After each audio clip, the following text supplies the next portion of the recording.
Priya. Hi.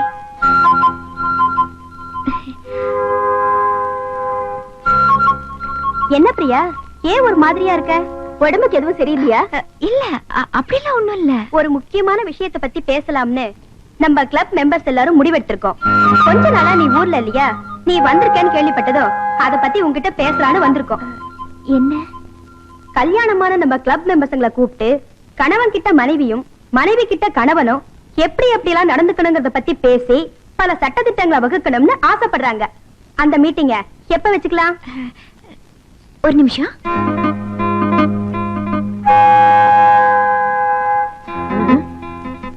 என்ன? அவ்வளவுதானே, நான் பாத்துக்கிறேன், நீ நவரு. ஆமா, ஏமா இங்க இருக்கிறத யாருன்னு நினைச்சுக்கிட்டு கூப்பிட வந்திருக்கீங்க? பழைய பிரியாமான்னா அதுதான் இல்ல. இப்ப இங்க இருக்கிற ஆளே வேற. என்ன பாக்குற? அன்னைக்கு இருந்த குணத்துக்கு இப்ப இருக்கிற குணத்துக்கு சம்பந்தமே இல்ல. அது கிடைக்கட்டும். இப்ப எதுக்காக கூப்பிட வந்தீங்க? புருஷ மண்டாட்டி எப்படி எப்படி நடந்துக்கணுங்கிறத பத்தி சட்டத்திட்டமா இருக்கவா? அடிப்பாவீங்களா? ஏண்டி, வெளியே தெருவ போற ஆம்பளைங்க லாபம் நஷ்டம் வேலை வெட்டின்னு அழுத்து செலுத்து வீடு வந்து சேருவாங்க. அன்னன்னைக்கு அவங்க உடம்பு மனசு எப்படி எப்படி இருக்குங்கிறத புரிஞ்சுக்கிட்டு அதுக்கு தகுந்த மாதிரி அவங்களை அனுசரிச்சு நிம்மதியா வச்சிருக்கதாண்டி பொண்டாட்டி. இது கூட தெரிஞ்சுக்காம ஏண்டி புருஷ பொண்டாட்டி என்ன போலீஸ் கோர்ட்ல நினைச்சீங்க சட்டத்திட்டம் வகுக்கிறதுக்கு? அடி போங்கடி. உங்க என்னடி பாக்குற? கிட்டிச்சிருவேன். வந்துட்டாளுங்க மீட்டிங் ஆட்டிக்கிட்டு. எதுக்கு தான் மீட்டிங் போறதுன்னு ஒரு லிமிட்டே இல்ல போல இருக்கு. போற போக்க பார்த்தா முதலிரவு எப்படி நடத்தணுங்கிறது கூட பகிரங்க meeting போடுவாளுங்க.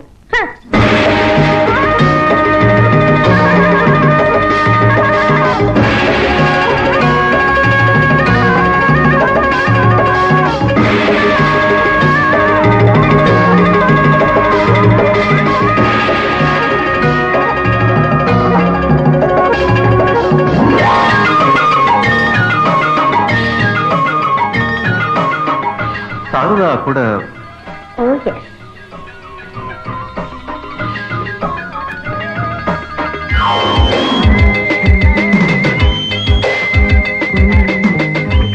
beautiful. Hello. Hello. Hi. Please.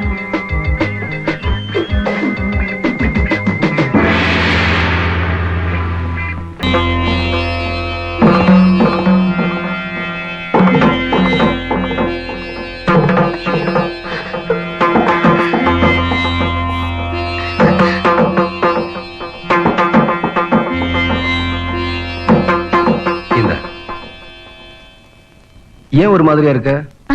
ஒண்ணும் இல்ல. உடம்புக்கு ஏதாவது? என் உடம்புக்கு ஒண்ணும் இல்ல. அப்புறம் என்ன?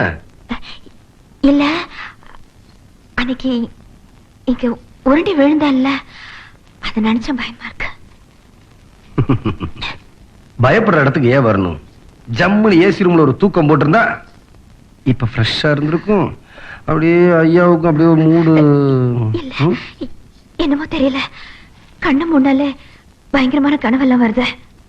இந்த வீட்டை விட்டு ஒரு 10 நாள் வெளியூர் போய் ஜாலியா இருந்துட்டு வருவோமா? ஆமாங்க. காஞ்சி காமாட்சி, மதுரை மீனாட்சி, சமயப்புற மகமாயி, இந்த கோயிலுக்கெல்லாம் போய் தரிசிக்கணும்னு ஆசையா இருக்கு. பிரியா, உனக்கு என்ன குறை? எதை எதிர்பார்த்து இந்த யாத்திரை புத்தின்னு எனக்கு புரியாம இல்ல. பிரியா பாரு, அதானே இது நியாயமான குறை. இதுக்கு தெய்வ அனுக்கிரகம் வேணும். ஆனா தம்பதிகளான நாம் தாய் தந்தையர் ஆவதற்கு உண்டான காரியங்களை சரிவர நிறைவேற்றிருக்கோமா? இந்த கேள்விய ஒரு நாட்டு வைத்தியம் கேட்பானே, தெய்வம் கேட்காம இருக்குமா? அதனால அதுக்கு சரியான இடம் ஒரு ஊட்டி கொடைக்கானல் மாதிரி பிக்னிக் பிளேஸ். அந்த இடத்துக்கு போய் தெய்வங்களே, அப்பா அம்மா ஆகிறதுக்கு உண்டான கடமைகளை நாங்க செய்யறோம், அடுத்த வருஷமே ஒரு குழந்தையை பெற்றுக்கிற அனுகிரகத்தை நீங்க செய்யணும் வேண்டிக்கிட்டு அப்புறம் நிக்குமா இந்த குறை? இத பார், நாளைக்கே நான் பிக்னிக் போறதுக்கு ஏற்பாடு பண்ணிட்டு வரேன்.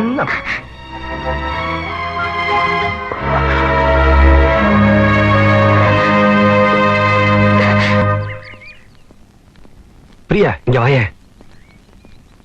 ரொம்ப நாளா எனக்கு ஒரு ஆசை. நம்ம 2 பேரும் தனியா 10 நாளைக்கு ஜாலியா இருந்துட்டு வந்துருவோம். எப்படி? அதுக்கு தான் இந்த ஏற்பாடெல்லாம்.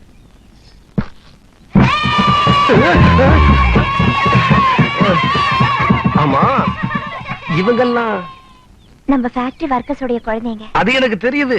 இவங்க இப்படி வேணுக்குள்ள நான் தான் வர சொன்னேன். எதுக்கு? நமக்கு பொழுது போகுமே என்னதான்.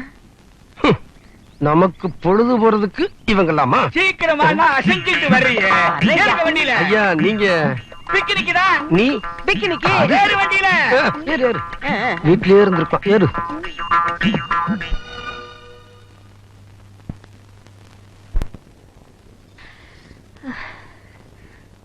சுத்தம்.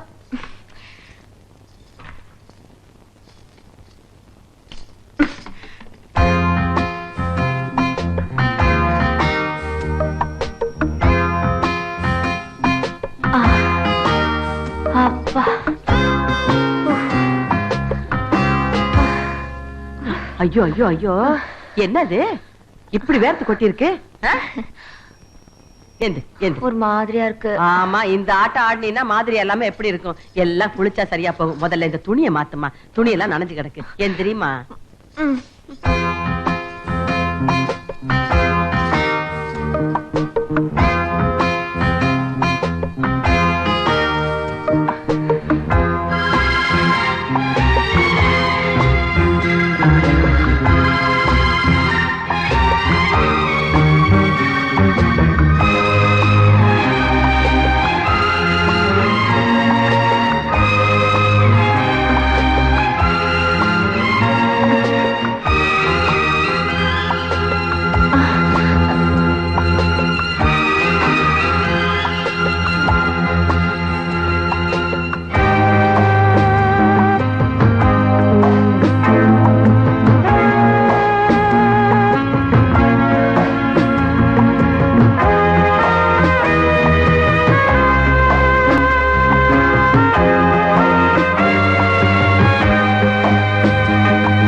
என்ன காரியம் பண்ற?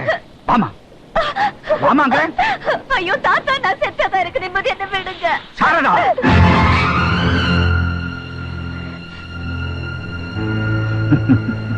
நீ வீட்டுல அடியெடுத்து வச்ச அன்னைக்கே நான் புரிஞ்சுக்கிட்டேன் நீ சாரதா. ஆனா பிரியான்னு நம்புற மாதிரி நடிச்சேன். ஏன் தெரியுமா? அந்த மாணிக்கத்துக்கு ஏத்த மனைவி பிரியா இல்லம்மா, நீதான். ஐயோ இல்ல தாத்தா, இல்ல. அந்த ஆசையிலயோ எண்ணத்திலயோ நான் இங்க வரல. பிரியா 10 நாள்ல திரும்பி வரலன்னா அவருக்கு இன்னொரு பொண்ணை பார்த்து கட்டி வச்சிருவேன்னு சொன்னீங்களா? சொன்னேன். அது வக்கீல் என்கிட்ட வந்து சொன்னாரு. சிங்கப்பூருக்கு வந்த பிரியா கிட்ட அதை சொல்லி உடனே புறப்பட்டு போன கெஞ்சுவேன். அவ அதை மறுத்துட்டா. அவ இடத்துக்கு இன்னொருத்தி வர்றதை தடுத்து அவளுக்கு வாழ்வு கொடுக்க வந்த நானே என்னையும் அறியாம அவ எடுத்து அபகரிச்சுட்டேன் தாத்தா. அம்மா, என் பேத்தி சாரதா மனமறிஞ்சு குற்றம் பண்ண மாட்டான். அது எனக்கு எப்பவோ தெரியும். ஏம்மா, மாணிக்கம் தன் மனைவி பிரியாங்கிற நம்பிக்கையில தானே உங்ககிட்ட அப்படி பழகிட்டான். நீ செத்துட்டா சாரதாங்கிற உண்மை தெரிஞ்சு போயிடுமே. ஒரு கன்னி பொண்ண கற்பழிச்சு அவ சாவுக்கு நாம காரணமாயிட்டோமேன்னு நினைச்சான்னா அந்த நினைப்பே அவனை கொன்னுடுமா. அந்த வெளியில்லா மாணிக்கம் வாழணும். அதுக்காகத்தாமா உன் சாவை தடுத்தேன். அவன் போயிட்டான்னா பிரியாவை யார்கிட்ட கொண்டு போய் ஒப்படைக்கிறது? நீ அவளுக்கு வாழ்வு கொடுக்க வந்தது சத்தியமா இருந்தா நீ வாழ்ந்துதான் தீரும்.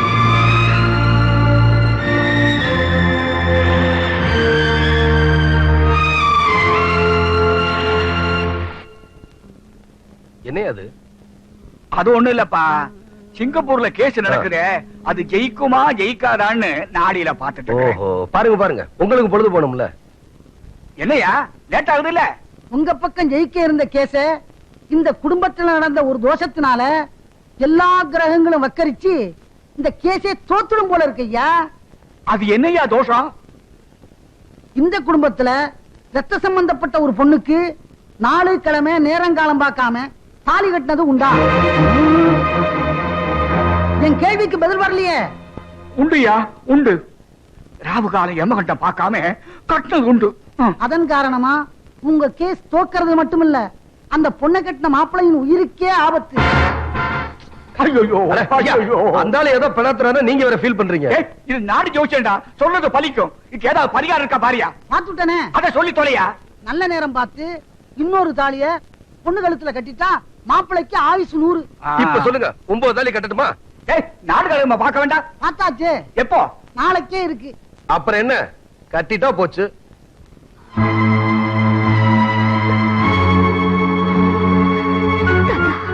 ஏமா இரு, பிரியாவை உடனே இங்க வரவழைக்க முடியுமா?